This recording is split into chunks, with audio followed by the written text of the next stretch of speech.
can start talking about what I was up to this month. July is officially over, and I read a lot this month, so I thought it would be beneficial to do a monthly recap for July and talk about the books that I read for HRCYED 2, as well as what prompts I put them in for. So we'll start with the bingo card. As you can see, I completed one prompt this month, and that was the 24-hour readathon. So that's super exciting. I did make some progress on the other prompts, but that was the only one that I finished this month. I read 11 books this month, and so this is a list of everything that I completed for HRCYED 2. There were 2 other books that I read this month, but they did not count because they were rereads, so I did not put them on this list.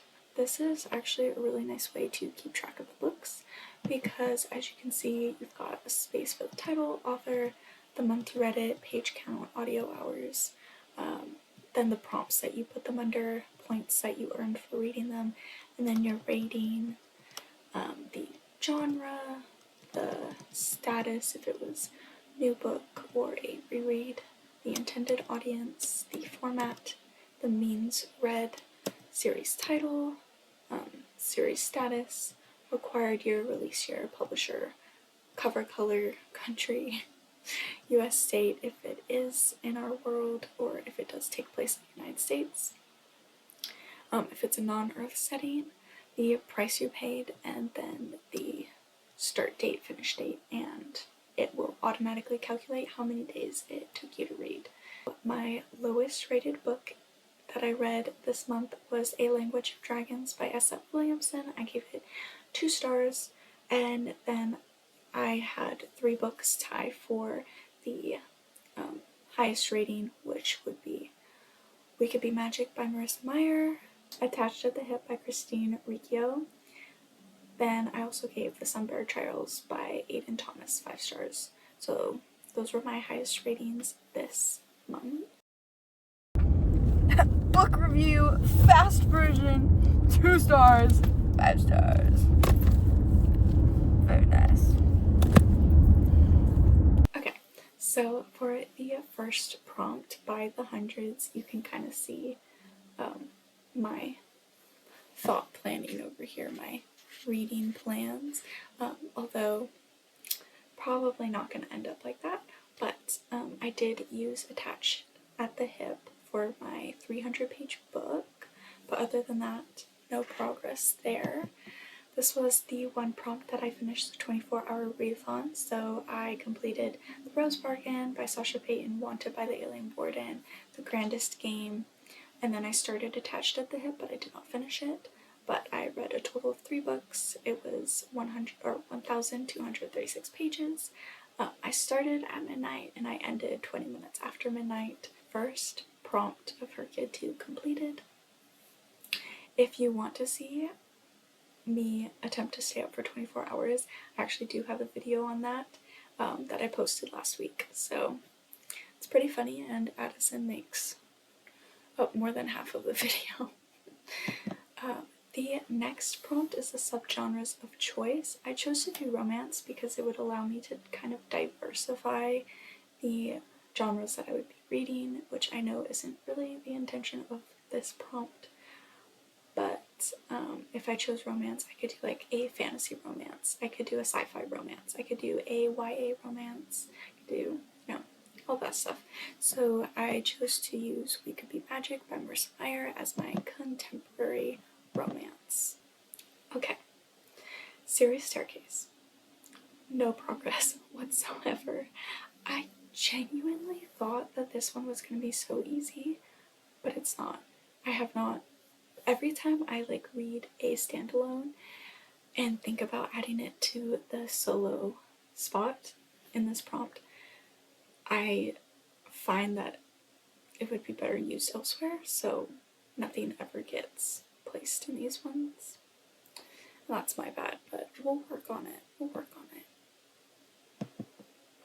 Alright, award season I also have not worked on, but I was kind of researching this one, so that one seems like one that I would do all in one go. I don't know. Could be. So we'll see. We'll keep that one in mind. TBR Game Challenge. Also, this one I want to wait until I don't have as many TBR options. I don't know if that makes sense. Right now, I am so behind on reading a bunch of books. For the last 10 years, I only have one book filled in, and that is the year 2024. And so I put in The Grandest Game. I did decide to do 2016 to 2026 just because I know I'll be reading new books in 2026. So yeah, it just made a little bit more sense. This one is actually so fun, so I have a lot to talk about with this one. So for my musical adaptation, I actually went to go see You're a Good Man, Charlie Brown at my local theater, and it was so good, so funny. Loved it, and I love how this prompt is having you like go out into your community and support local theater and stuff like that. So really, really glad that that was a part of this prompt, and also really happy that I got to use this one for that. I am nervous about the play one because I have gone to a lot of musicals lately and haven't seen any plays recently, so I think that one's going to be a bit harder for me. I'm also scared about the web series because I don't really know what that means. Like I know what it means, but like I don't know what would count. So I'm gonna have to research that. For the movie, I did go see the new live action How to Train Your Dragon, which is based off of the original children's series. And I did not count it as a reread or anything because I had never seen the live action, even though the live action is very much essentially the animated How to Train Your Dragon. But I do have so many more options if you were interested in stuff, if you were looking for stuff. So yeah, She's the Man is very, very funny. It is one of my favorite movies ever, and it's based off of Shakespeare's Twelfth Night, so it's a great option. It would have counted as a reread for me, but because I filled it. The next prompt is the disability challenge, and the intent here is to read books with main characters who have different disabilities. The first one that I've read for this challenge is Inheritance of Scars, and that's for Crohn's disease. So this is a book that came out October of last year, and the main character has Crohn's disease, and it is very much an important part of the story, so it would definitely count for this challenge. And then the reason why I put it all the way in the 4th spot is because the thing is blue and the cover's blue, and I wanted them to match. So yeah. So I also have a lot of potentials that I wanted to do, but I really wanted to read about a disabled main character for the Heritage Month, which is the next challenge. Perfect. So this one is reading a book for each of the Heritage Months, and because July is Disability Pride Month, if you read a book that fits this prompt in July, you get bonus points, but you can complete them anytime. So I did that so I could get the bonus points. Yeah, so I am going to continue to do that. There's nothing in August, but when it becomes September, I will be doing another one. For the translation challenge, I have a lot of options, but I have not completed anything yet. Around the World is another prompt that I'm really excited for, just because I think this one's going to be really, really fun. I've only completed one, and I chose A Language of Dragons to represent Europe because it takes place in like a fictional version of the UK, but it very much talks about like other countries in Europe and how their influence is like impacting fantasy written world. I don't know. so I thought it was very fitting. The next prompt is the Even Bigger Rainbow Challenge, and this one has been so fun. And as you can see, this is the one that I've gotten the most for. And I didn't mean for it to be like that, but yeah, so I have yellow, teal, purple, pink, and then I chose gold for the silver gold prompt, and then 7+ colors. So I just need 7 more, which is pretty good. So I have not started this prompt yet, and to be honest, I'm starting to realize how difficult this one's going to be, because every time I pick up a book and decide what prompt to put it under, I always check for this quote one, and so far it has been so hard to find any of these words. Spooky creatures also have not really started, but I definitely have options. I read a lot of fantasy books with spooky creatures, but they've all been placed into other ones because I feel like this is one that I could fill up really quickly. Come the Avatar, I want to do both. I have options for sure. Also one that I feel like I could fill up really fast, but I would have to plan it and be like, these are my next 4 books, and I'm just on a quest to get all of those new releases in. Then there's the readathon challenge. I have sort of picked a readathon. Animal Friends, this one is also one that I kind of keep putting off because I think I'll be able to fill it out pretty fast. So I'm trying to focus on some of the other ones, and maybe that's where I'm going wrong. Maybe I should be going for the easy ones first. I don't know. But yeah, so haven't gotten any books for this one yet. As for the queer alphabet, I have 2 books for this one. So I completed Transgender and Polyamory. The transgender book I chose is The Sunbearer Trials. The main character is trans, and in addition to that, it is very much like a part of the story and a part of this character's journey, so felt like it, even if I were to read another transgender book, this one fit the prompt really, really well.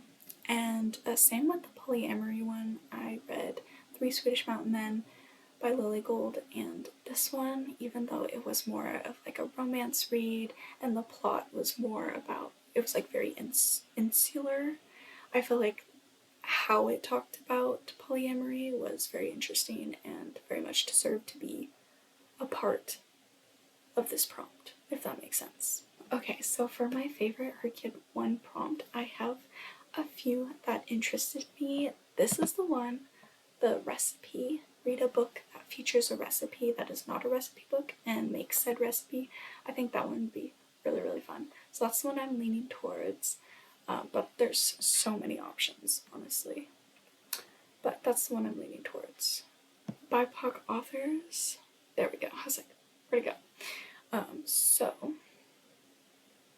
I chose to read They Bloom at Night, and I did put this one in the Avatar prompt at first. Then I realized that I should really be starting to fill out this prompt because I have, where is it? I can't reach it. Anyways, I have The Wager, which I've been meaning to read, and I'm pretty sure it's kind of like a creative nonfiction book. So not only would it count for the nonfiction prompt, but it would also make a really good water avatar prompt book. So I decided to move this to BIPOC, and yes, so new releases. This is the one that keeps tripping me up because one, I want to focus on other prompts. I have to remember that I have 60 days to catch up and read a new release. So right now I am currently reading A Treachery of Swans by A.B. Pornick, and that's going to be my June new release. So I have until whenever it came out in June, but in August, because that would make 60 days. And then immediately after that, I'm going to try and complete a July new release. And I think I'm going to choose The Irresponsible Urge to Fall for Your Enemy by Bridget. I forgot her last name, but that one sounds pretty good, and I have it on my TBR.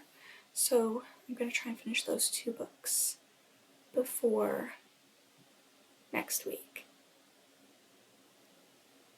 It's okay though, because I've been flying through them pretty fast. thank you so much to whoever commented on my last video about the word that I was looking for, biomes. That is exactly the word I was looking for. So yeah, so this is not the ecosphere challenge anymore. It is the biome challenge. So I have completed the swamp and the mountain little squares for this one. So I'm on a roll. Let's keep it going. The nonfiction challenge is very, very hard for me for some reason, so I have not completed any of these. But I do have a really fun video idea. I think I'm going to choose a nonfiction book, potentially a self-help, and I'm going to try and finish that book in a day while also completing a juice cleanse. But I do have options for nonfiction that I should get through. That's an idea right there. And then Q's recommendations. I have potentials here. This is one that I've been wanting to read for a long time. I learned about it when I was in college. My botany professor talked about it and recommended it. So it's one that I've been wanting to read, and thankfully Q also agrees that I should read it. So those are all of the books that I read this month, and I'm doing a pretty good job. I'm really proud of myself. Thank you very much. Anyways, thank you so much for watching, and I hope this video was encouraging. Now, I'm just really excited to be able to talk about books that I read and other stuff. Very scary for me to like put my opinions out there, and very strange to be talking to myself sometimes, but I'll get there, I'll get better. But until then, keep reading, I guess. Alright, bye!